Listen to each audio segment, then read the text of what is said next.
ஒரு மிக்ஸி ஜாரில் 1/2 கப் அளவுக்கு ரவை சேர்த்துக்கிறேன். அது கூடவே 1/2 கப் அளவுக்கு கோதுமை மாவு, ஒரு சின்ன பீஸ் இஞ்சி வந்துட்டு 4ஆக கட் பண்ணியிருக்கேன், ஒரு பச்சை மிளகா, ஒரு கொத்து கருவேப்பிலை, ஒரு கொத்தமல்லி இலை எல்லாத்தையும் வாஷ் பண்ணிவிட்டு சேர்த்துக்கிறேன்.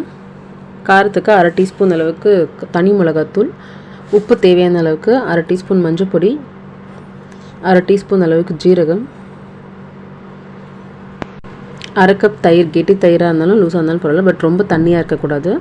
1/2 கப் தயிர் இதை சேர்த்து இது கூட தேவையான அளவுக்கு தண்ணி சேர்த்து நல்லா ஸ்மூத் பேட்டராக அரைச்சி எடுத்துக்கலாம். நான் வந்து அரைக்கும் போது 1 கப் தண்ணி வந்துட்டு கொஞ்சம் கொஞ்சமாக சேர்த்து அரைச்சேன். இப்போ வேறு ஒரு பாத்திரத்தில் மாற்றிட்டு மிக்ஸி ஜாரில் கொஞ்சமாக தண்ணி சேர்த்து அதையும் வாஷ் பண்ணி சேர்த்துக்கிறேன். மாவோட கன்சிஸ்டன்சி பார்த்திங்கன்னா நமக்கு தோசை மாவு இருக்கும் இல்லையா, அந்த மாதிரி இருக்கணும். தோசை ஊற்றும் போது நல்லா ஃப்ரீயாக அழகாக தோசை ஊற்றுறதுக்கு வரணும், திக்காக இல்லாமல். இது வந்து ஒரு 5 நிமிஷத்துக்கு ரெஸ்டிங் டைம் கொடுத்துட்டு நம்ம எப்பவும் தோசை ஊற்றுற மாதிரி தோசைக்கல்லை ஊற்றி எண்ணெய் விட்டு 2 பக்கமும் வேக போட்டு திருப்பி எடுத்துட வேண்டியதுதான். ரொம்ப டேஸ்ட்டாக இருக்கும். நம்ம கோதுமை மாவு தோசைலாம் ஊற்றும்போது எந்த மாதிரி இருக்குமோ அதே மாதிரி இருக்கும். பட் ரவை கொஞ்சம் மசாலாலாம் சேர்த்துருக்கிறதுனால டேஸ்ட் நல்லாயிருக்கும்.